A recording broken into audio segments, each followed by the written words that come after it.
श्री स्वामी समर्थ. स्वामी महाराजांच्या कृपेने तुमच्या सर्व इच्छा मनोकामना पूर्ण हो.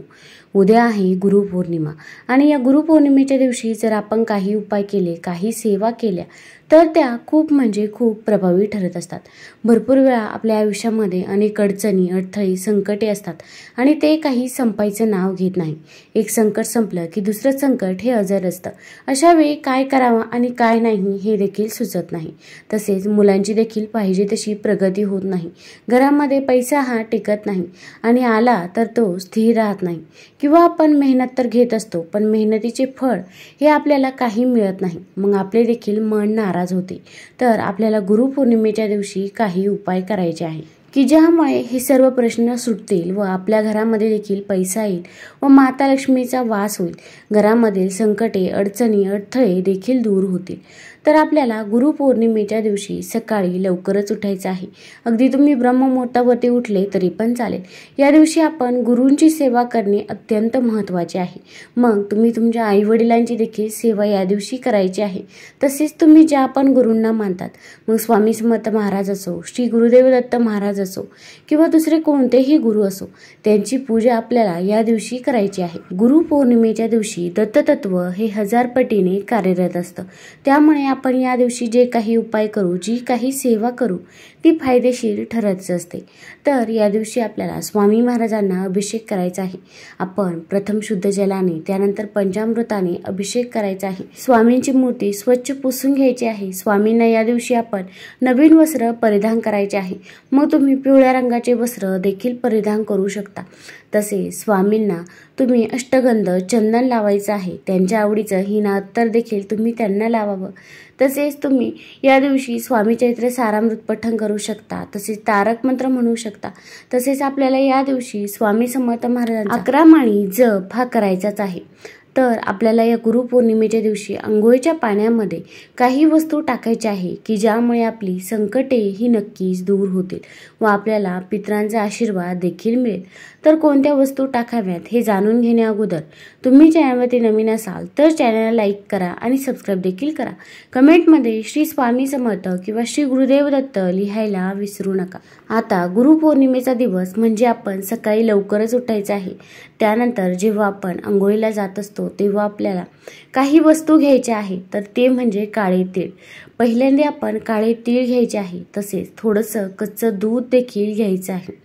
तसेच आपण थोडंसं गंगाजल देखील घ्यावं. आपल्याला चिमूटभर हळद देखील घ्यायची आहे. कारण की गुरुपौर्णिमा हा दिवस अत्यंत महत्त्वाचा आहे. हळद ही गुरुग्रहाशी संबंधित असते. तसेच हळद आपला गुरुग्रह बळकट करत असते. भगवान विष्णू आणि माता लक्ष्मीला देखील हळद अत्यंत प्रिय आहे. त्यामुळे चिमूटभर हळद आपल्याला या पाण्यामध्ये टाकायचीच आहे. तुमच्याकडे जर गंगाजल नसेल तर अंघोळीच्या पाण्याकडे एकटक बघत राहायचं आहे. गंगा नदीचं स्मरण करायचं आहे आणि हर हर गंगे म्हणत आपण अंघोळ करायची आहे. यामुळे आपल्याला गंगा नदीमध्ये स्नान केल्याचे पुण्यफळ हे प्राप्त होत असते. आता गुरुपौर्णिमेच्या दिवशी तीर्थस्थानी जाऊन स्नान करणे याला खूप महत्त्व आहे. पण आपल्याला अशा ठिकाणी जाणे शक्य होत नाही. पण त्यामुळे आपण आपल्या घरीच या वस्तू अंघोळीच्या पाण्यामध्ये टाकायच्या आहे. थोडंसं कच्चं दूध, हळद, गंगाजल तसेच काळे तीळ आपण पितरांसाठी टाकायचे आहे. यामुळे पितरांचा आशीर्वाद हा आपल्याला मिळत असतो. विशेषतः घरामध्ये जर आजारी व्यक्ती असतील तर त्या व्यक्तींच्या अंघोळीच्या पाण्यामध्ये आपण या वस्तू जरूर टाकाव्या. त्यामुळे त्यांचं आजारपण देखील दूर होईल. तसेच घरामध्ये अशी एखादी व्यक्ती असते की ती खूप नकारात्मक विचार करत असते किंवा नकारात्मकच बोलत असते.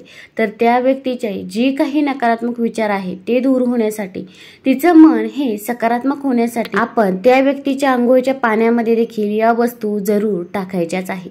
फक्त तुम्ही मनापासून आणि श्रद्धेने हा उपाय करा. मनामध्ये कोणतीही शंका न आणता आपल्याला हा उपाय करायचा आहे आणि घरामधील सर्व व्यक्तींच्या अंघोळीच्या पाण्यामध्ये आपण या वस्तू टाकायच्याच आहे. आता या वस्तू टाकल्यानंतर आपल्याला एका मंत्राचा जप करणे देखील अत्यंत महत्त्वाचं आहे. तर तो मंत्र असा आहे की गंगे च यमुने चैव गोदावरी सरस्वती नर्मदे सिंधू कावेरी जलेस्मिन सन्निधिं कुरु. तर आता आपल्याला हा मंत्र जेव्हा आपण अंघोळ करत असतो तेव्हा म्हणायचा आहे. आता सर्व व्यक्तींना हा मंत्र म्हणणे शक्य नसेल तर तुम्ही जेव्हा अंघोळीच्या पाण्यामध्ये या वस्तू टाकत असता तेव्हा आपण हा मंत्र म्हणायचा आहे. त्यानंतर अंघोळ करताना आपण अगोदर उजव्या खांद्यावरून पाणी घ्यायचे आहे, त्यानंतर तुम्ही डाव्या खांद्यावरून पाणी घ्यावे. आता हा मंत्र म्हणणे खूप अवघड वाटत असेल तर तुम्ही फक्त श्री गुरुदेव दत्त, श्री गुरुदेव दत्त हा मंत्र म्हणत राहायचा आहे. आणि ज्यांना हा मंत्र म्हणणे शक्य होत असेल तर त्यांनी आवर्जून हाच मंत्र म्हणायचा आहे. आता या दिवशी गुरुपौर्णिमा आहे, यामुळे आपण चुकूनही काळ्या रंगाचे कपडे हे परिधान करायचे नाही किंवा जो निळा गडद रंग असेल तर त्या रंगाचे वस्त्र देखील परिधान करू नये. या दिवशी आपण शुभ्र रंगाचे कपडे परिधान करायचे आहे. मग तुम्ही पिवळा रंग किंवा लाल रंगाचे कपडे देखील परिधान करू शकता, पण काळा रंग हा चुकूनही घालायचा नाही. जेव्हा एखादं शुभ कार्य करत असतो तेव्हा आपण काळा रंग वर्ज्य करत असतो, त्याचप्रमाणे या दिवशी देखील आपण काळ्या रंगाचे कपडे घालायचे नाही. तुम्हाला जर हा व्हिडिओ आवडला असेल तर चॅनलला लाईक करा, सबस्क्राईब करा. धन्यवाद.